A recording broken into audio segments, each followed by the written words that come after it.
O sol da Califórnia sempre refletiu de maneira diferente sobre o metal polido. Nos anos 90, o cenário automotivo de Laguna Niguel não era apenas sobre transporte, era sobre identidade, uma extensão visceral da personalidade de quem segurava o volante. Foi nesse ecossistema de asfalto e ambição que um jovem chamado Ryan Friedlinghaus decidiu que o padrão de fábrica era na verdade uma tela em branco esperando por uma revolução. Muito antes dos refletores da televisão global e das câmeras da MTV transformarem sua oficina em um fenômeno cultural, ele era apenas um entusiasta com uma visão singular e uma ética de trabalho implacável. A trajetória da West Coast Customs não começou com orçamentos milionários ou patrocínios de grandes corporações. Começou com um empréstimo de $5.000 feito por seu avô e uma pequena loja onde o cheiro de tinta fresca e faíscas de solda eram os únicos companheiros constantes.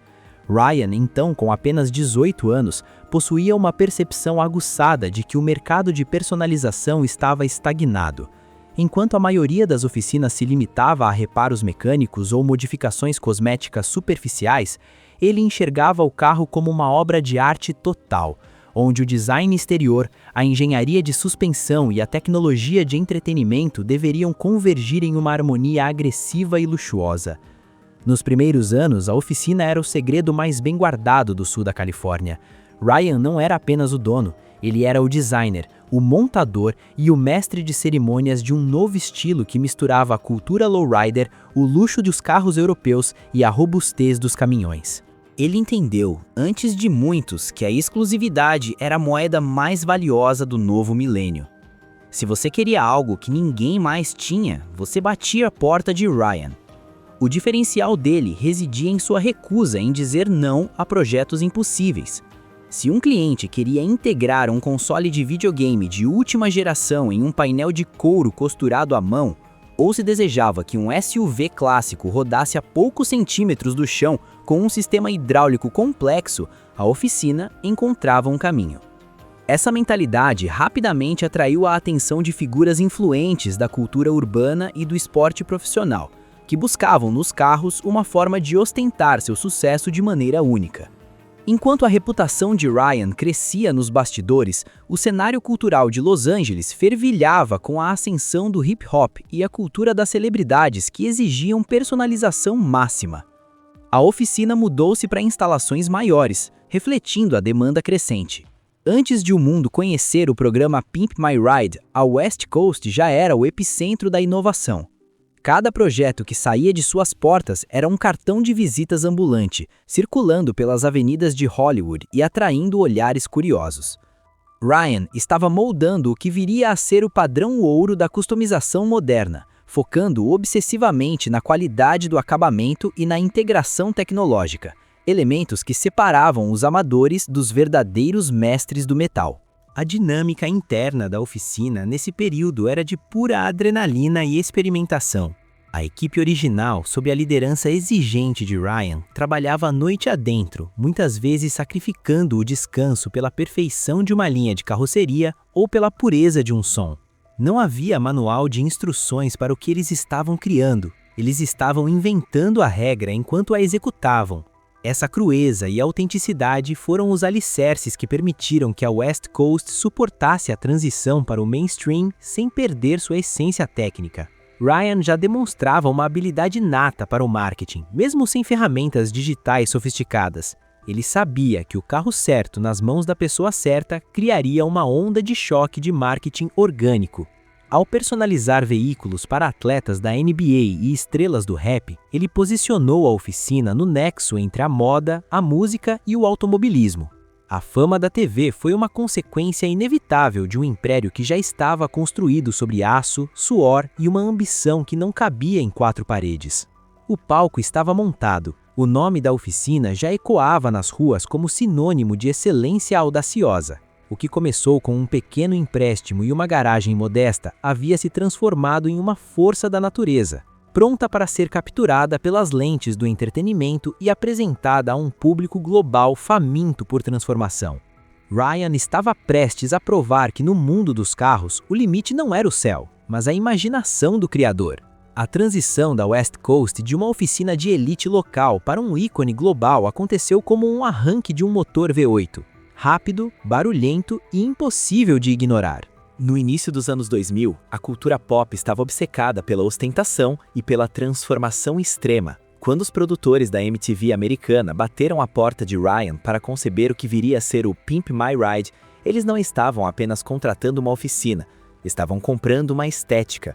Ryan e sua equipe tornaram-se os arquitetos dos sonhos automotivos de uma geração, transformando latas velhas em monumentos de excesso tecnológico. Contudo, a realidade por trás das câmeras era drasticamente diferente do brilho editado que chegava às telas. O surgimento da série colocou a oficina no centro do mapa mundi, mas também plantou as sementes de uma pressão logística e financeira que testaria os limites dele. A dinâmica de transformar carros em estados deploráveis em veículos de exibição em prazos televisivos e reais começou a colidir com a integridade mecânica que a oficina pregava em seus anos de garagem. Durante o auge na MTV e mais tarde com suas próprias séries como Street Customs, no canal Discovery e TLC, a oficina expandiu-se para uma instalação gigantesca em Corona, Califórnia. A marca tornou-se onipresente. Ryan passou de um construtor de carros a um magnata da mídia. No entanto, a veracidade dos fatos que hoje emergem de ex-participantes e funcionários pintam um quadro de fachada de Hollywood. Muitos dos veículos entregues no programa apresentavam problemas graves logo após o desligamento das câmeras. Relatos indicavam que havia foco no visual e não na mecânica. Grandes telas de LCD e sistemas de som potentes eram instalados em carros que ainda possuíam chassis podres ou motores falhando. O que parecia ser uma reforma de uma semana na edição do programa, muitas vezes levava meses, deixando os proprietários sem transporte e com veículos que, embora bonitos, eram frequentemente impossíveis de dirigir legalmente nas ruas. A pressa para finalizar as gravações levava a adaptações improvisadas que não passariam em inspeções rigorosas de segurança. Enquanto a marca West Coast valia milhões em licenciamento, a operação física da oficina enfrentava turbulências. A gestão de Ryan era descrita como centralizadora e por vezes volátil. A saída da MTV para o canal Discovery foi uma tentativa de focar em projetos de maior calibre e celebridades reais, afastando-se do estigma de consertar carros velhos. No entanto, os problemas internos persistiam. O fim da era de ouro da série na TV e o fechamento de várias de suas franquias não foram acidentes. Investigações e processos judiciais começaram a surgir. Um dos pontos mais críticos foi a denúncia de violações das leis trabalhistas. Em 2014, o Departamento de Trabalho dos Estados Unidos ordenou que a empresa pagasse centenas de milhares de dólares em salários atrasados e danos. A investigação revelou que a empresa pagava salários fixos semanais aos funcionários, independentemente de quantas horas extras, muitas vezes chegando a 60 ou 70 horas por semana, eles trabalhassem, violando as proteções de salário mínimo e horas extras. O motivo sobre o fim ou a drástica diminuição da relevância televisiva reside no cansaço do formato e na quebra de confiança. O público começou a perceber que a customização extrema era muitas vezes pouco prática. Além disso, a saída de figuras carismáticas da equipe original, como Big Dan e outros especialistas que se tornaram favoritos dos fãs, drenou a alma da série. Eles frequentemente saíam citando ambientes de trabalho tóxicos e falta de reconhecimento financeiro. A oficina também enfrentou críticas severas sobre a qualidade de entrega para clientes. Processos envolvendo atrasos intermináveis e cobranças excessivas mancharam a reputação de Ryan entre colecionadores de alto nível. A oficina, que outrora era o destino número 1 de Hollywood, passou a ser vista com cautela por aqueles que buscavam engenharia séria, em vez de apenas impacto visual para redes sociais. Ele admitiu em diversas ocasiões que a pressão para manter a marca viva sob o olhar constante das câmeras foi exaustiva. A necessidade de criar algo maior e melhor a cada episódio levou a designs que beiravam o ridículo, perdendo a elegância que a oficina tinha em seus primórdios em Laguna Niguel. A série não acabou apenas por baixas audiências, mas porque o modelo de negócio baseado em customização para entretenimento tornou-se insustentável frente às dívidas trabalhistas, processos de clientes insatisfeitos e uma mudança no gosto do público, que passou a preferir restaurações autênticas e mecânica de precisão em vez de pinturas chamativas e luzes de neon. O império de Ryan não desmoronou totalmente. A oficina ainda existe em Burbank, com um foco mais comercial e corporativo, mas a aura de garagem dos sonhos foi permanentemente alterada pela exposição das engrenagens quebradas que sustentavam a série. A trajetória, que começou com um empréstimo de $5.000, encontrou seu limite quando a realidade do metal e do suor não conseguiu mais sustentar a fantasia criada pelas lentes da televisão.